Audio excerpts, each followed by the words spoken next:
guess when you get there, just look at your camera, and that way I'll know we're all on the same page.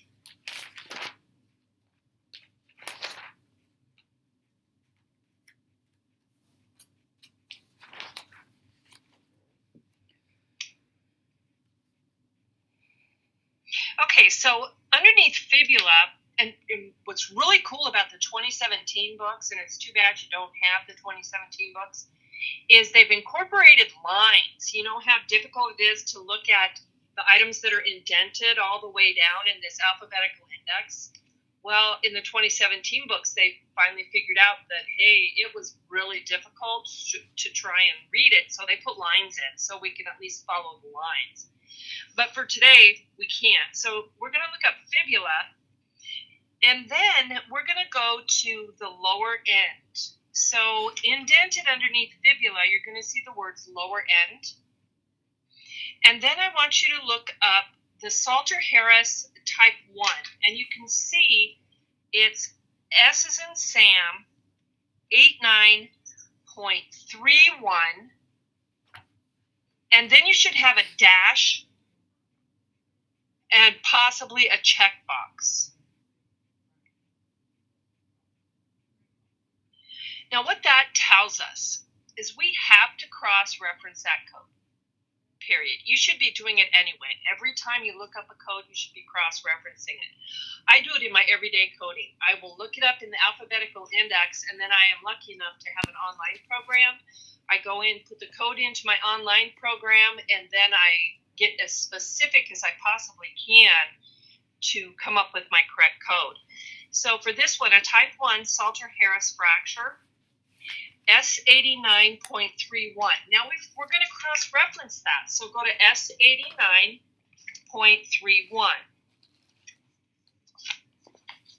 And I guess cross-referencing is the most important part, if I can specify anything. So you'll go to S89.31. And if your book, I don't know if it's like mine or not, but next to the S89.31, I have a red circle with a 6 in it. Do your books have that? Just shake your head yes or no. Yeah, circle, square. We have squares, I guess. Okay, perfect. So if there's a 6 in front of it, you know you have to have a 6th digit.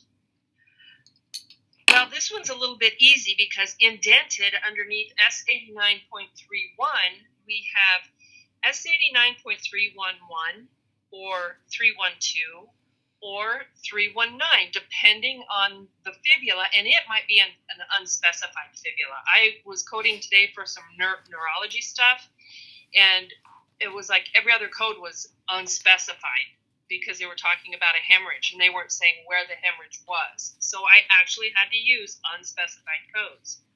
So let's say it's the right fibula. So we're going to pick S89.311. And we have to have a 7th character. It flat out tells us that right there. So where do we find those 7th characters? You go to the top of the category. And by the top, I mean we're going to refer back to S89 because that's our 3-digit category. So you're going to go to the top of the back to the 3-digit category, and you should see several different items. And my book's colored, and it's kind of a pinkish color, all those things that are highlighted. So that's where we choose our 7th character from. We don't just drop it off. And that's one thing that I saw in some of the homework. People were just not even coding it. We have to decide if it's an initial encounter, and that means if it's the first time the patient's really seen for that broken fibula, or is it a subsequent encounter with routine healing? A subsequent encounter would be when a patient comes in and they're getting their cast changed or they're getting a splint changed, okay? It's during the healing phase. A G is delayed healing, a K is non-union, and a P is malunion, and an S is a sequela. So maybe the person had a problem 2 months ago, and now they're having additional problems because of that fracture. Maybe it's scar tissue. That would be a sequela of the fracture. Okay, so we would use the S. So our final code would be S89.311S, as in Sam. Those are easy. The ones that get a little difficult, I'm going to see if I can find one here.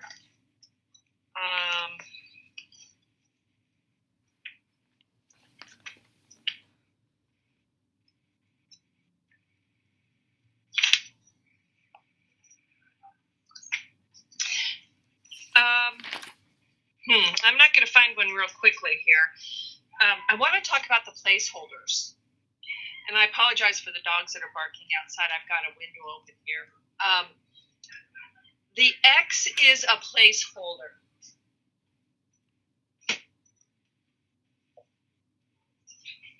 And there will be occasions you need to use those in order to come up with your 7 characters. If you see, let's look at, here's a good one, S03.0.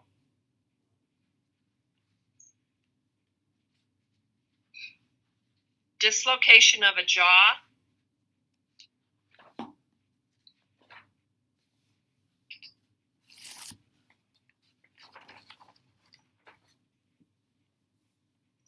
It's telling it, do y'all have it?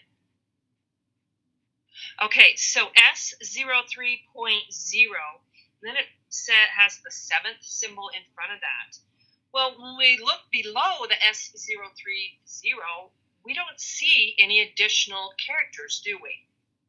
There are no 4th or 5th or 6th characters. But we cannot just forget about it. We can't just code S03.0. We have to make it a 7-character code. In order to do that, we have to add the placeholders. And those are your capital X's. So it would be S03.0, and we've got 4 characters there. So we would have to add 2 X's. It would be S03.0XX, and then our 7th character. Let's just say it's an A. Okay? You have to get it up to the number of characters that they tell you right there with your code. And that's a problem that a lot of people had. They just didn't add the placeholders, or that maybe they only added 1 placeholder and, just barely missed a question because of that. When you think about your diagnosis coding, what are some of the biggest mistakes that you're making?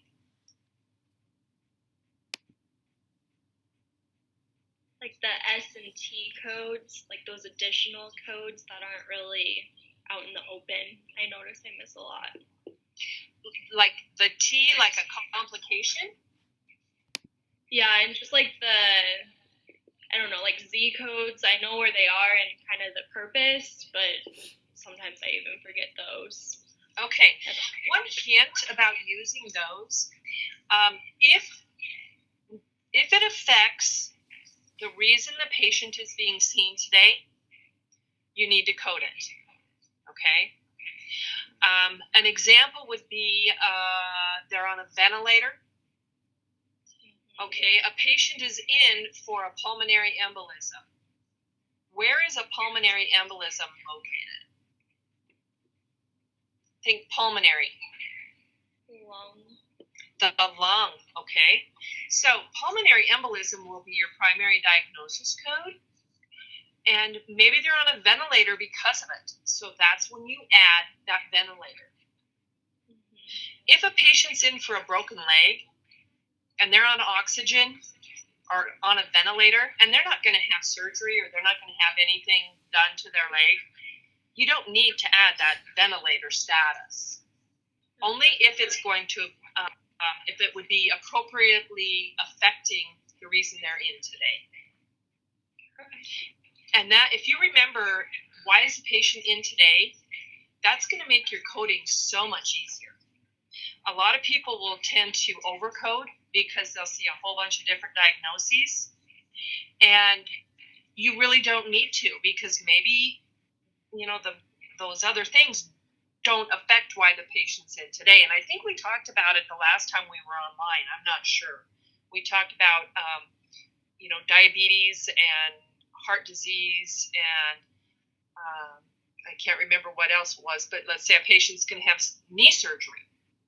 If they're going to have knee surgery and they're diabetic and they've got cardiovascular disease, those things might affect the surgery.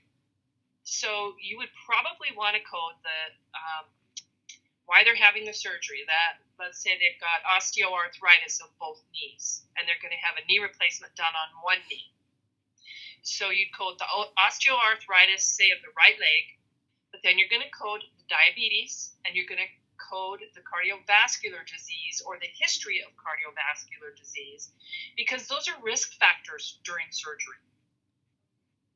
Now, if a patient goes in and they're going to have a knee replacement done and they've got knee pain or elbow pain, that doesn't have anything to do with the knee or the surgery. Couldn't create a complication. So you're not going to code for it. You're going to only code why that patient is in for that day. Now, if the doctor says, okay, I've got this patient with knee pain and a new problem of elbow pain, well, he might look at the elbow while that patient's in there. And if that's the case, absolutely you want to code the elbow pain because he's treating it that day. Okay, do you see the difference? Yeah, that actually made me think of how would you, so this is kind of happening at my work right now. The doctors the patient's coming in saying it's for work comp, so it's their back is hurting, but then they end up talking about, oh, I think I have the flu and I need my PAP. How would you? That's a good one. I know. That's what I thought of. I'm like, what? Okay, if they're in for a work comp visit on their back, the physician specifically has to do an exam on the back. Okay. And the reason is work comp usually requires a form that has to be filled out by the patient when the patient comes in and sees the doctor. And so that would be one exam. They could do another part to the exam, and then they could bill more or they could code more on that day. Okay? So, like for, let's say a PAP, they want a wellness exam. If that's the case, you can bill a wellness exam, but you have to add a modifier and then use the appropriate diagnosis for the wellness exam, and you can actually bill 2 E&M codes on that day. Okay? Now, if they have the flu, like, that would be an odd situation. If they came in and they thought they had the flu and they had a PAP done, odds are your physician is not even going to bill for the flu. Okay, they're going to just say, well, sorry, we can't do anything for the flu. You need to just go home. Or, if they think they might get it, or they might get the flu shot, not the prophylactic one, but the drug now that you can get what is the name of that drug? I'm drawing a blank. Don't know. Anyway, you can get a shot. You can get a shot after you get the flu, and it helps the flu go away. It helps with the symptoms, actually. So they're probably going to give the shot, and you want to add the specific diagnosis to the shot for the flu. Okay, because you always want to meet medical necessity, and we talked about that before, where if patient's got flu, you bill the diagnosis code for the flu. If the patient's got knee pain, you bill the diagnosis for knee pain.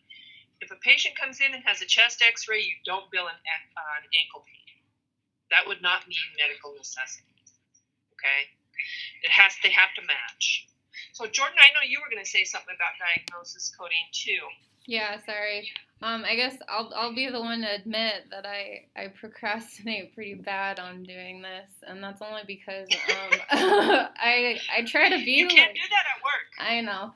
I try to do it when I'm the most aware, I guess, and the only time that I have time to do that is on the weekends, and that's when I'm obviously pushing it. But I guess with as far as diagnosis, I guess I get kind of frustrated because there's so many codes, and it's like I don't know I don't know the extent of them, or we look up a term in the report and it's totally different but the same thing, and you know what I mean? So I know exactly what you mean. It's like I just should know it, but I don't know it, if that makes sense. So I don't. It's just frustrating, I guess. It takes a lot of practice. A lot of practice. And if you can't get to your homework until the weekends, what I would suggest you do during the week is sit down and look through your diagnosis coding book. Okay. You're gonna run into some codes and some ideas in your diagnosis coding book that you didn't even know were there. Yeah. You know, if you're looking up now, first of all, did you tab your diagnosis coding book? Yeah, I think I overdid it. Maybe I'm trying to be as efficient as possible. I don't know if you can tell. That's fine. See, I don't know if it's holding me back or not, but I have sticky notes, and I have tabs, and I have tabs that have, like, this is a tab for tear or torn because I was doing a lot of ortho coding. Oh, the writing's gone off of it. So, I mean, I use and have used my books too. I have them tabbed so that I can find things easily. That's very important to do. Mm-hmm. You know, just start in the alphabetical index and just look a little bit every day. For example, with diabetes, there's a section for type 1 and there's a section for type 2. Yeah. And you would just highlight it. It's just being so specific, I guess, and I don't know. You know, and I've been coding for a long, long time, and I think ICD-10 is 10 times better than what we used to have with ICD-9. Really? ICD-9 was so vague that you could just pull your hair out in a session when you were coding. Yeah. And I'm very appreciative of ICD-10. And I think once you get used to it, I think you'll really, really like it. And if you looked at ICD-9, you would probably be sick because you'd be looking forever. Yeah. So what else? What other questions? Heather, do you have any on your diagnosis coding, or Peyton or Chantal? You know, one thing that I'm noticing is that I'm having a hard time with the verbiage of the report being a little bit different than what it says in our indexes and in the tabular. Gotcha. I'm finding that trying to extrapolate that information is where I'm running into issues, and that's where I'm coming up with wrong codes. Google. Okay. I still do that when in my daily coding today, I had a diagnosis code of paraneoplastic neurological syndrome. Well, I looked up syndrome because that would be my first option. I always read them backwards. So syndrome, nothing there. Neuro, nothing there. Paraneoplastic, nothing there. So I Googled it, and it's almost like a thesaurus. You get different definitions as you look things up on Google. Now, the thing is, I don't know if you'll have access to that when you get into the field. I always say if you don't have access to Google on your computer at work, which you should, ask them if you can use your smartphone to Google things, because it's necessary. And then not only do we put up with that, but we have words. We'll look something up in our alphabetical index, and we'll cross-reference it, and the word that we looked up is not in your numerical index. And that can make you really, really crazy. But if you remember that you found it in your alphabetical index under that specific term, even though it's not specifically written that way in your numerical index, you use the code. Now, the reason they did that is because if they added all of the words in the front section to the back section, our books would be about 3 times as thick. So, I don't blame them. I don't want to look up any more codes than I have to, or have to search through more codes than I'm already doing. And the 2017 books are coming out with a lot more codes. So we're going to have more to look through, unfortunately. I think it's like 2,500, isn't it? 2,500 more codes. I think it's pretty close to that. Yeah. It's between 2,000 and 2,500. My question was about the just the placeholders and the 7th character codes. I was getting confused on those, but you went over those, so that answered my question. Okay, does that make sense to you now, though? Yeah, it made a lot more sense. Oh, good. Yes, thank you. Yes. That's what I was really getting caught up on and not understanding, but I'm good now. Okay, fabulous. Now, let's talk a little bit about cardio. Cardiovascular can be a little bit tricky, mainly because you can look at codes in several different sections of the book, okay, as far as your CPT coding. Now, you guys don't seem to be having the trouble with CPT coding that other groups that I've had, so maybe you won't with the cardiovascular system. But one thing I would encourage you to do is to look up, make sure you cross-reference your codes, and always look above the code you selected and below the code you selected to see if you have the right code. Because in the assignments that I just got done grading, I noticed several people were off by just 1 digit. And if you take just an extra second to read above and below in your CPT book, you might find the correct code. You might think you have it the first time, but if you read above and below, you might find that you didn't have it correct the first time, that you found a better code to describe what was actually being done. And this, again, takes practice. And like I said, during the week, if you don't have the time to sit down and do your homework, then just look through your books, CPT book as well as your I-10 book. And I know it sounds like a big pain, but if you do that, you're going to be much more prepared for that AAPC exam because you can only take your books in. And if you take your books in and you know your books and you have your underlining and you have your highlighting, you're going to be good to go. Has anybody started working on cardio? No. I started on the very first case, and my confidence from grading from our last one is just gone. So now I'm scared to do anything. I started in on 6-2. Okay. Did you do 6-1? I did not. Okay. I skipped over it. Okay. That could be part of the problem with missing things. Because, and I know it's a temptation to just go straight to the cases that are due for the assignment, but I would encourage you to at least read the cases that are before.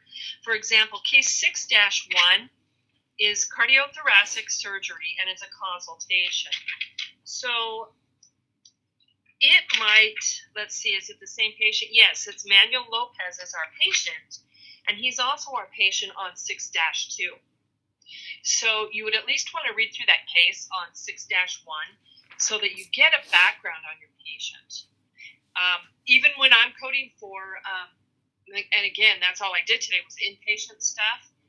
And when I didn't get that initial note, man, it was really hard to code. I had to take a step back and I had to keep it simple, stupid, because the information just wasn't there from that history and physical that I thought I would need. So we've got them. You might as well go ahead and read them. But let's take a look at 6-2. And I want to talk, first of all, this patient is seen in the hospital, right? Is that what it says in our book? Mm-hmm. Page 225.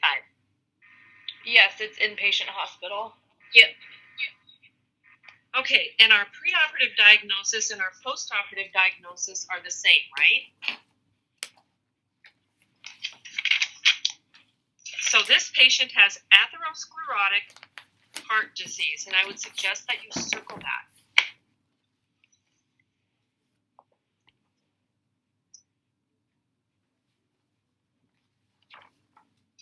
Our procedure performed is the coronary artery bypass grafts times 4. With the left internal mammary artery to the left anterior descending bypass. Okay, so that's one of them. A sequential saphenous vein. So we've got an artery there that's being used with the mammary artery, so circle that. We've got the saphenous vein, so you want to circle that.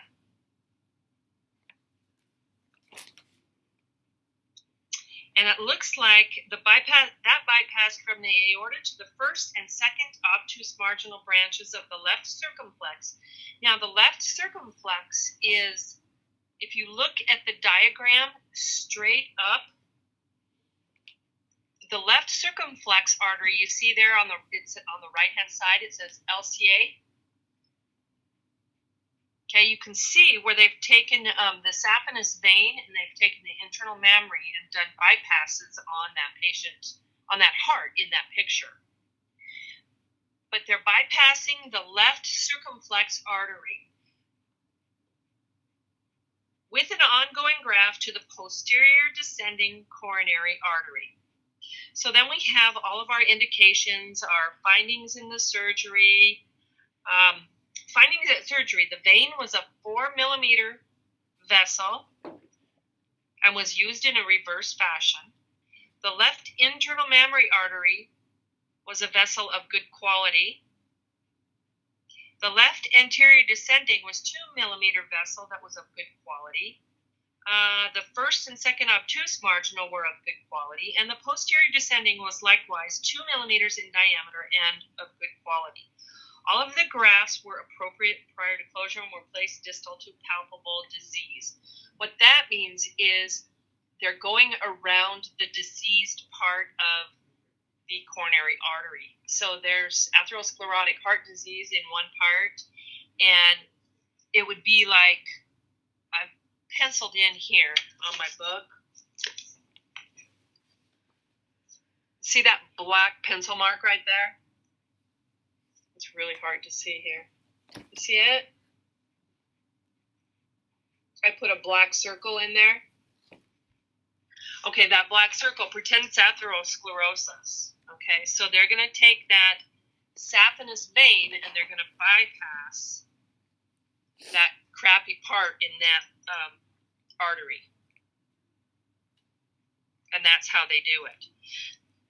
So then we have our procedure. It talks about how the patient was brought in and they did all of their treatments on this patient. It says a segment of the greater saphenous vein was harvested. So I would underline that. It was harvested from the left thigh using the endoscopic vein harvesting technique and prepared for grafting. And then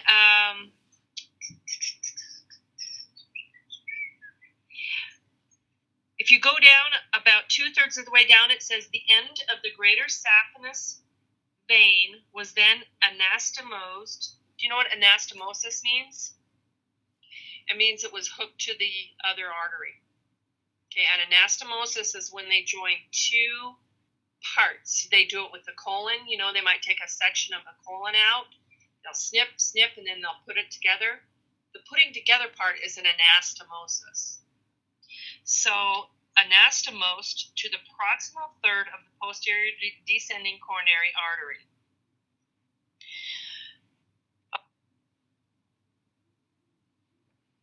Okay, then it keeps going. The left internal mammary artery was then brought down. Let's see.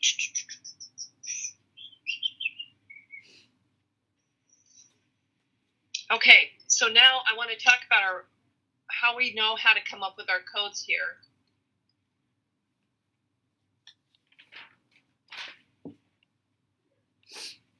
Your first code that you're going to want to choose is 33533. So let's go in your CPT book, and I want you to look at 33533.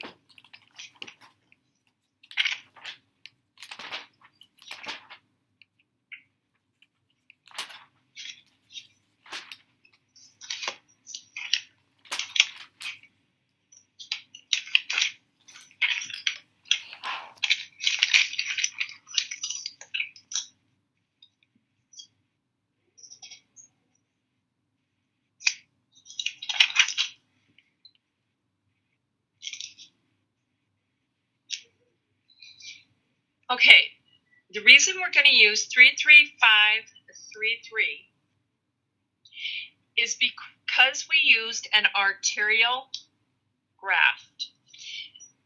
If you look at the code or the description in the code, it says coronary artery bypass using arterial grafts, single arterial graft. Okay, we know that they took that mammary artery. That's your arterial graft. And they took a part of it and they did the bypass with that part of the mammary artery. Okay, and we had just underline that in your description there where it says the left internal mammary artery was then brought down to the mid portion of the left anterior descending. It's almost at the bottom of the left-hand column of the report. Okay, that's our arterial graft. So it's the single arterial graft. That's the first one. The 33519 is going to be your next code. So look at 33519.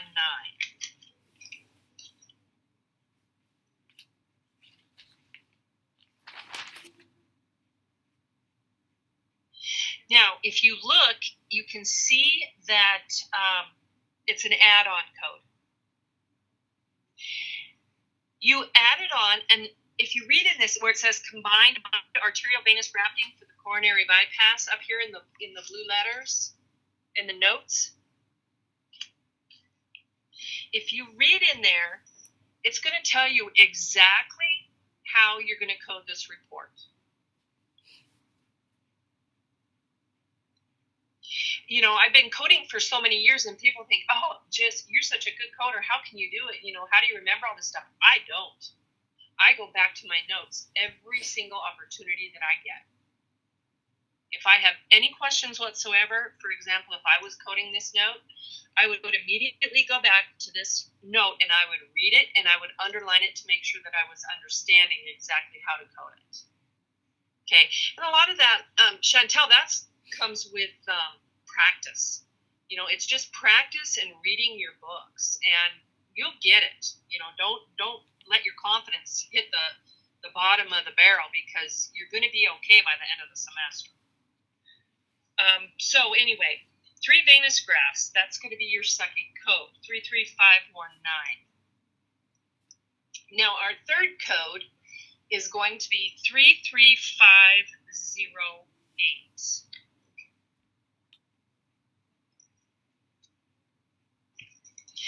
And I want you to look up 33508, and you'll understand exactly why we're going to use that code.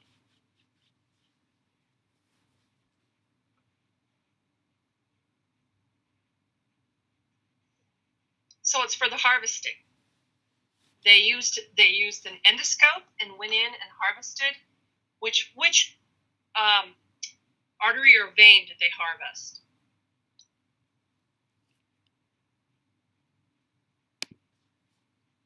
Do you remember? Would that be the mammary one?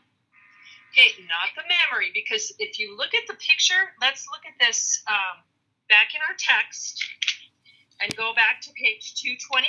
Oh, okay.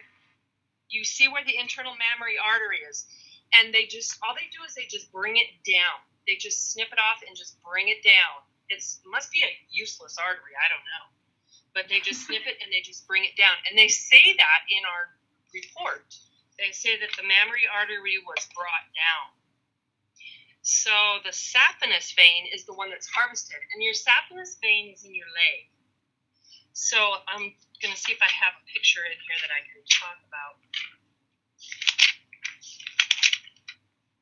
Do you guys have the anatomy coloring book? Oh. Yeah, I was doing radiology when I first started college, and that's actually really cool. I had that. It's a wonderful tool, because you can go in, and if you don't know where the saphenous vein is, you can go in and you can color it, and it sometimes will help you remember a little bit better. So it's called the anatomy coloring book. In fact, I have cut this out, these bones, because I wanted to label specifically certain things between the joints, so I can just stick it up on my bulletin board when I'm coding for orthopedics. and I can just look right at that. That is out of my book, my coloring book. So it's pretty cool. So those are the only 3 codes you're going to need. When you think, read the report and you hear everything they're doing, you might think you need a bazillion codes, but you don't. You just need those 3 CPT codes. Do you understand why we chose those codes? It makes sense when you do it, but if I would do it by myself, that's not what I have done. That's exactly. I can see the logic after I actually see the codes. I can see the logic behind it, but trying to choose them myself, I come up with something completely different. Okay, so where would you go if you just read this report? What would be the first thing you would look up in your CPT book? How would you start the process? I started, and I actually ended up in a Category 1 code. I started with just coronary artery bypass, and because they had mentioned specifically the mammary artery graft, I ended up with that Category 1 with 4110F. And we never use those. Yeah. Nope, we never use those. So, look up graft, Graft. Look that up.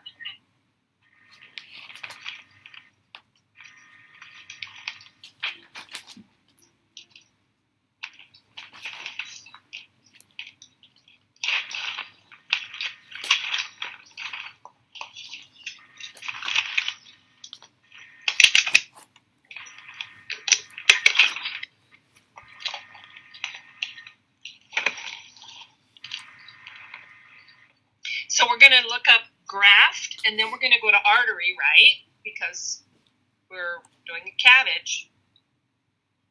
And then you can see, indented, it says bypass graft. And right below that, it says coronary. And it gives you a code, 33503. So if we cross-referenced to 33503, it'll probably make us crazy.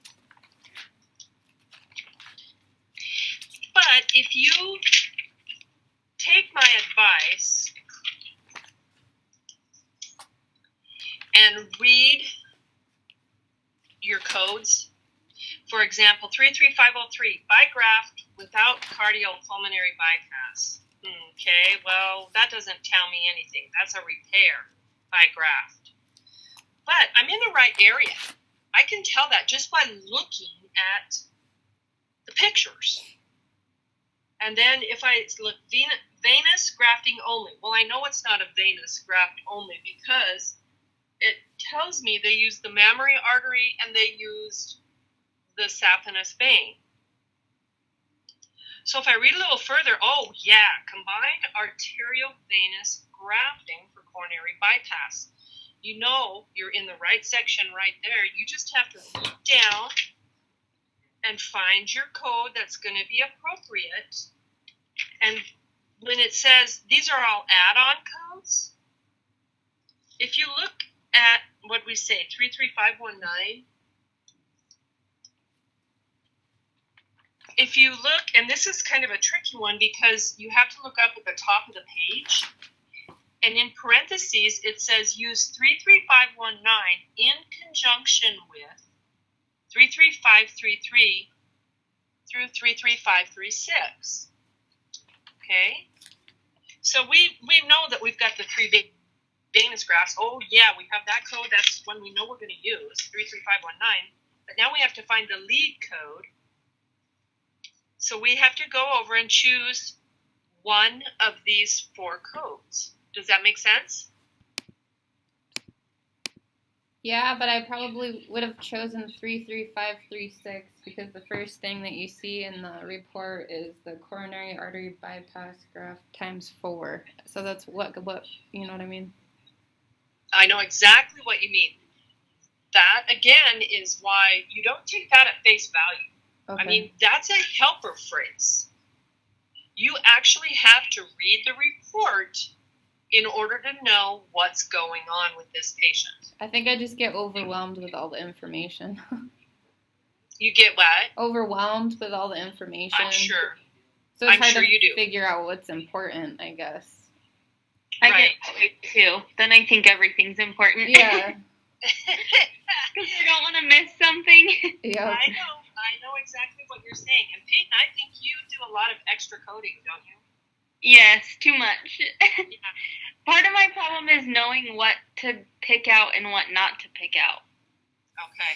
And like I said earlier, it's just a matter of coding for what's being done today. Mhm. Yes. Okay. So if you looked at these codes, 33533 to 33536, your first inclination probably would be to pick 33536.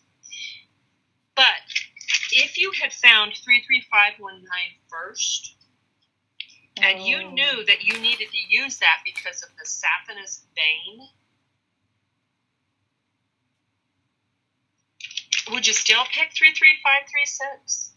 If you read that it was an arterial graft instead of just reading graft? You might not. Yeah, I don't know. I think it'd be I don't really think I'd feel confused. confident enough to. What did you say, Heather? I said I'd probably just be even more confused than I'd be like, what? I don't get it now. What Yeah. the heck? Yeah. Okay, well, we did that one, so that's one down, right? Okay, I do have one question in regards to still the same case. Okay. How do we know that it is 519? How do we know it's 3 venous grafts?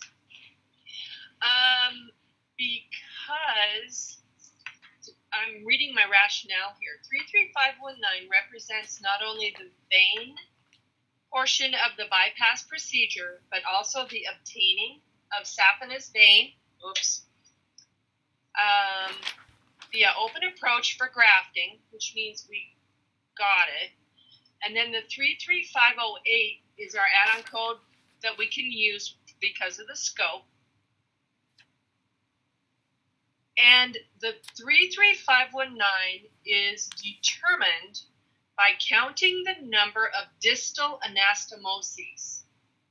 Okay? So how many times did they hook up? And let's see if we can find it. It says the greater saphenous vein anastomose to the proximal third posterior descending coronary artery.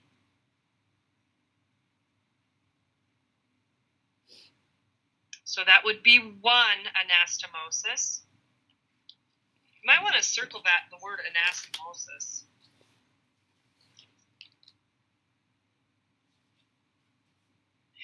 And then it says the graft was brought to the patient's left, and then anastomose side to side to the second obtuse marginal branch. That would be your second one. Followed by the first obtuse marginal branch. Okay, so that would be your 3 venous grafts. And you wouldn't know that unless you had, you really knew a lot about how this was being done. And I don't know if it tells you in this reading here because I haven't read it, but it might tell you in the reading here. I'm not going to take our time and read it now, but you may want to go back and read that. Oh, actually, if you go on page 225 and you look right below the picture of the heart, the very last sentence in the white part says the number of grafts is determined by counting the number of distal anastomoses where the bypass graft is sutured to the diseased artery. Perfect. Thank you. That was helpful. Okay, good. Are you reading the parts in the white? Or are you just going straight to the cases? I'm reading them, but I think I'm getting so overwhelmed that information is just kind of going in one ear and out the other. And You know what you might do, and I have a lot of students I've tried to impress upon them that maybe what you can do is do your reading first. Like if you don't want to go through your CPT book at night, maybe if you want to spend a little time reading something, but you don't have a lot of time, or over your lunch hour, read these 2 pages, okay? And then come back to it later and read it again. And then try and do the case. And if you still can't do the case, go away from it and come back and do it later. because by the third times you're going to pick up something different in that case or in that reading. And I hate to get off topic here, and maybe we've talked a little bit about this before, but even when you're doing the national exam, you don't want to just start answering questions, because you've got 150 questions. And I think, girls, a couple of you, we talked about this a little bit. You just don't want to jump right in and start answering questions. Question number 1, question number 2, question number 3. You want to go through and you want to read through all those questions first, because you're going to be so dang nervous when you go in there that your mind will be totally fried. You won't know what you're doing. And if you start doing the reading and you read through those questions, you're going to relax a little bit, and you're going to finally come to one that you know. And then you can go back and you can start looking through them again, and you can answer the questions that you know. And you're just going to relax the more you get into it. I actually finished my exam with about a half an hour to go. And that was the way I did it. And then I had a half an hour to go back and look at some that I had questions on. I didn't have a lot of question marks written, but I had questions on a few, and I double checked them, and I was just fine with it. But if I'd have started with number 1 and tried to answer it, oh man, I'd have been a mess. I would have just screwed everything up on that test. So the same with your assignments. If you see something for example, on the same case, we know the reason the procedure was done was because of atherosclerotic heart disease, right? So do you think that would be easy to look up? If so, look up the diagnosis first and then come back. If you know that that's the diagnosis here, which to me, that's what we're going to look up, because I don't see anything different. We're going to look up atherosclerotic heart disease, and we're going to come up with code. It's I-25.10. And that's it for your diagnosis code. Why did the patient have the procedure? Because they had atherosclerotic heart disease. Does that make sense? So I'm looking at my alpha index right now, and I'm looking at I-25.10, which is it would be an option, I guess, if I would be doing this right now. But also, when you look down a little bit lower, there's the coronary artery bypass graft. Is that... Good question. That would mean that we're bypassing a graft that's already in place. Okay. So there are patients out there that they're called native arteries, and they're called bypass arteries. Okay. The native arteries are the coronary arteries that we're born with. Those are the arteries that feed the heart. Well, sometimes those have to be bypassed. But a bypass graft can get plugged with atherosclerotic heart disease. And so if that's the case, the physician may have to go in and bypass on the bypass. And so that's why you would pick that specific code. This is of a native coronary artery. So what would that look like in the diagnosis, I guess, to just kind of get a better idea? I guess I don't understand. So are you looking in the alphabetical? I guess so. If 6-2 or if K6-2 was of the coronary artery bypass graft, if it had arteriosclerotic heart disease of the coronary artery bypass graft, is that what it would say? Yep. Okay. Yep. This is pretty straight up. Okay, so now let's look at case. What's your next case? I can't remember what I assigned. Oh.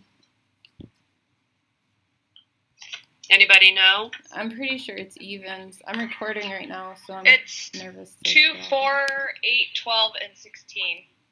Okay, so let's look at 4.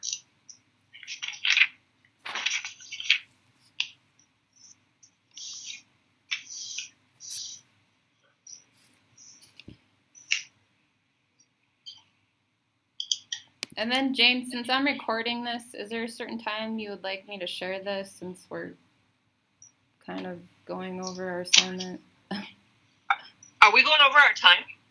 No, our assignment. Since we're basically doing our assignment, do you want me to hold on the recording before I post it? Does that make sense? No, Okay. because if they're not here, they're probably not going to listen to it.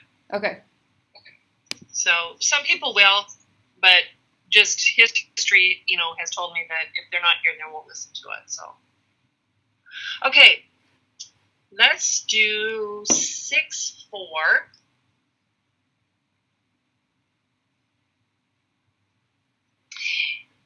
And just for kicks and grins, let's do the diagnosis first. Conclusion. This is a markedly abnormal echocardiogram that reveals the presence of mild to moderate left ventricular enlargement with severe global left ventricular systolic dysfunction due to valvular insufficiency. Okay. Well, it seems like there's a lot of stuff in there. And the only thing that if I was going to code this, I would say maybe abnormal findings of an echo, because it says it's mild to moderate left ventricular enlargement with severe global left ventricular systolic dysfunction due to valvular insufficiency. Well, that's not specific if you think about it. Valvular insufficiency, which valve? In the heart.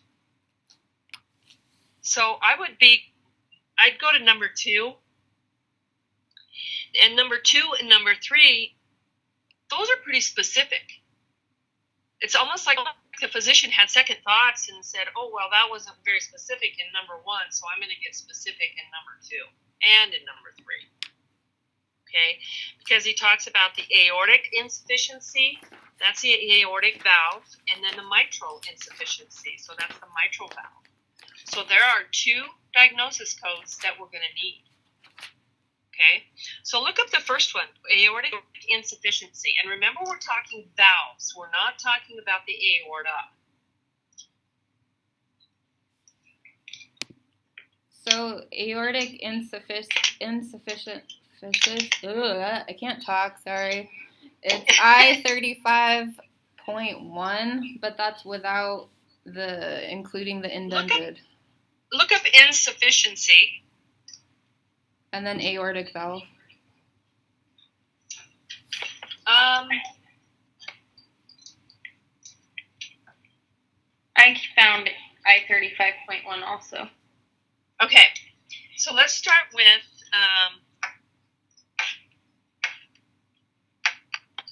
it's really hard to do this when we didn't read the whole case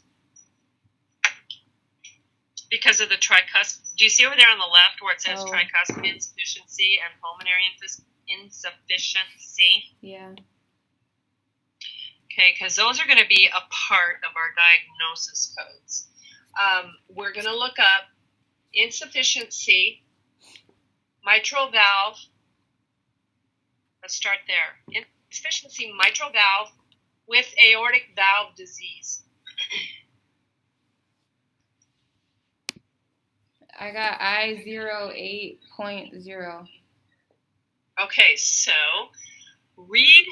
cross-reference that.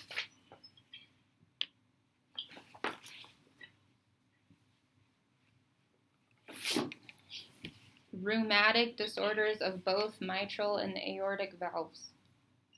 Okay, so read down a little bit further. And it kind of tells us in this case 4A discussion.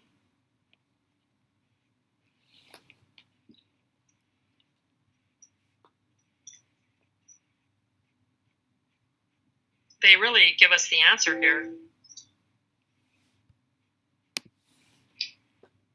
Do you see I08.3 is assigned? Do you see that? Yeah. And then if you keep doing the reading, it'll say I08.8 is also assigned. And it tells you exactly why.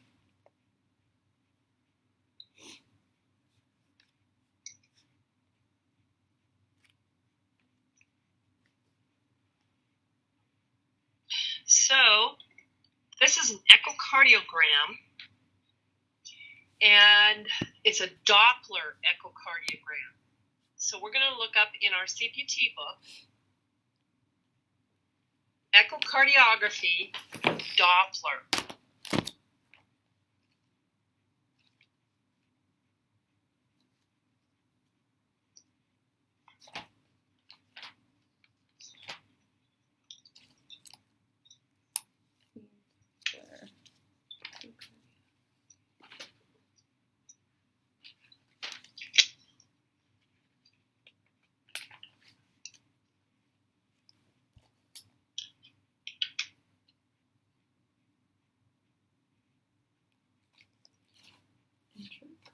When you come up with something and you think it's the right code, let me know. But make sure you cross-reference it.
What do you think, Peyton? 93306. And we're coding for the professional component only because the location is outpatient hospital. So what modifier are you going to throw on there? For professional component only. 26. Yep.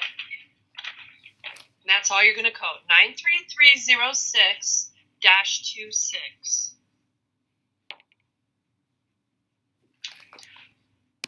So is that just basically process of elimination because it's Doppler echocardiography 76827, 76828, 93306? It's just a matter of going through. Well, we know that when a doctor does an echocardiography, it's always coded from the medicine section. Okay. And that starts with a 9. If we code with a 7, that's in our radiology section. We don't want that. Yeah, okay. Okay.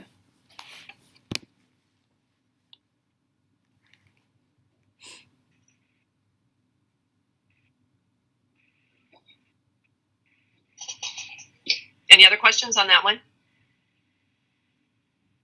What other questions can I answer for you? I don't want to do any more of the homework assignment. I think I've given you hopefully some helpful ideas on going through and getting homework done, doing the reading. I have more of a general question Sure. about how long should all of these cases take us? I'm finding that with some of the homework, it takes me all week to get through it. Some of them I feel like I can get case done in a matter of 2 or 3 minutes. About how long should?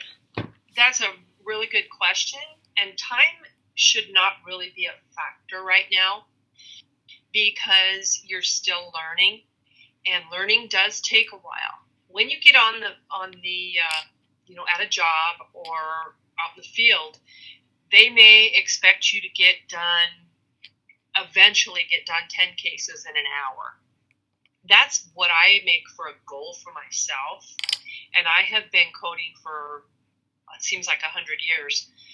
But if I can get 10 cases done in an hour, I'm happy. So, and today it was like I did 83 cases, and it was fairly quick for me. I think I did 83 cases in 5 hours. Okay, thank you. You're welcome. Yeah, don't put the time pressure on yourself, okay? I know it seems like it's taking forever, but you're doing well, I think. Your grades might not reflect it at this point, but let's not worry about the grades. Let's worry about the learning, okay? Because the more you learn, the better you're going to be. So I can't help but not worry about the grades. I'm kind of concerned about not passing. You know, it's very rare that I have a student who does not pass. Okay. You know, and it's just, don't put yourself in the position where you're in that panic mode. I think last year I had one student that did not pass. And then I had 2 who dropped, but, you know, they just didn't have the time. I don't know if they didn't have the time or they just didn't want to put the effort into the learning. And if you want to be a good coder, it takes work, and you really need to work on the learning. I was self-taught, and the way I learned was I read my books every single night. I would go through and I would read my guidelines, and I would read the notes in the book. And that's the only way that I became a good coder. I passed my test on the first try, but I bought the study guide, which I think you guys should have the study guide for your capstone course. Yeah, we do. Okay, that's a really, really good book. Read that thing front to back, underline and highlight, do the practice quizzes in it, and, you know, that's great practice for that test.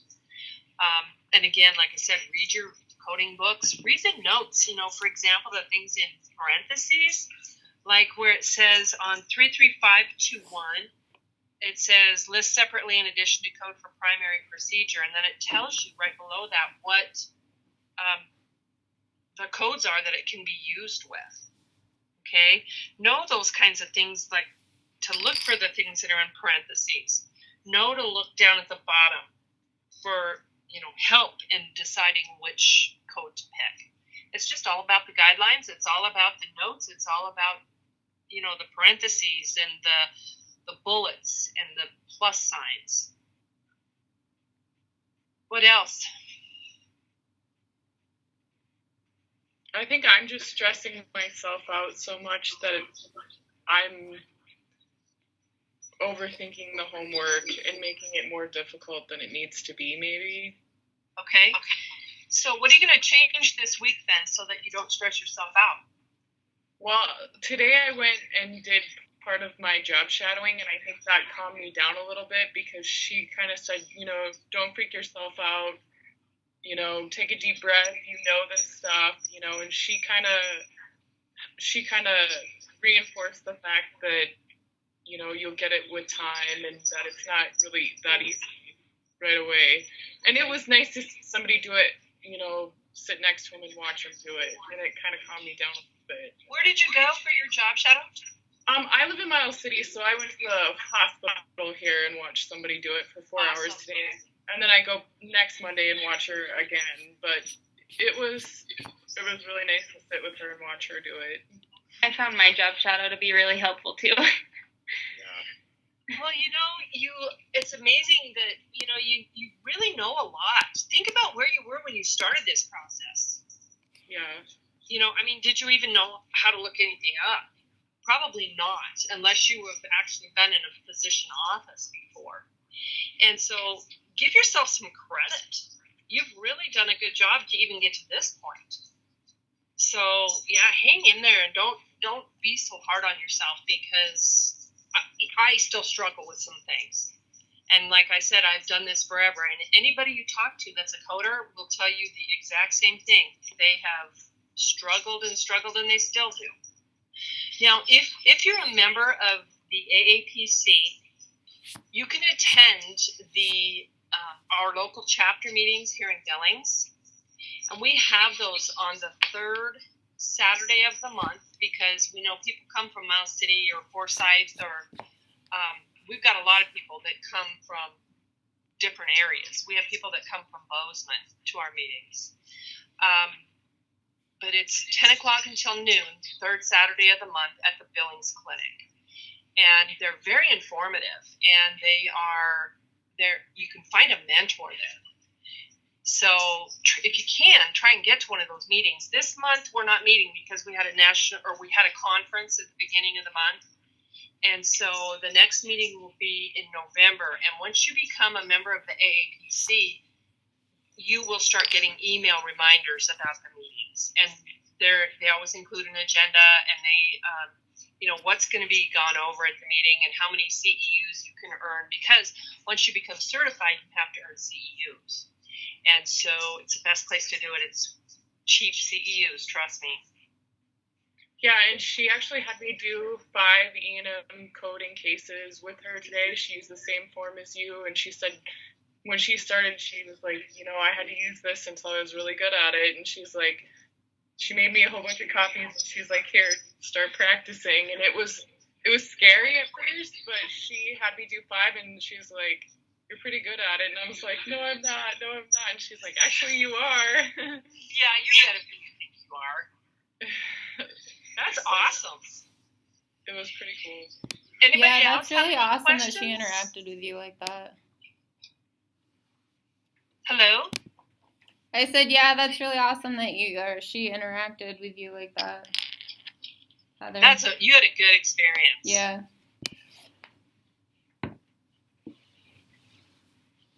Well, if you don't have any other questions, maybe we can wrap it up. What do you think, Jordan? You have other questions?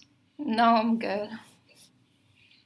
All right. If you have questions this week as you're doing your homework, I check my email about once a day. Once in the morning, and then I turn on my school email and I leave it on all day while I'm working in my office. And if I see your email come in, I will try and answer it as quickly as possible. If not, don't get nervous. I will answer your questions. So as you're going through this, if you have questions, give me a shout and I'll try and help, okay? Thank you. Thank you very much for hopping in on our study group. Yes, You're welcome. Absolutely. Very helpful. Thanks, Jane. Well, good. I'm glad. That's the point of it. Okay. Later. See you next Monday. Thanks. You're sure welcome. Bye. Thank you. Bye. Have a good week.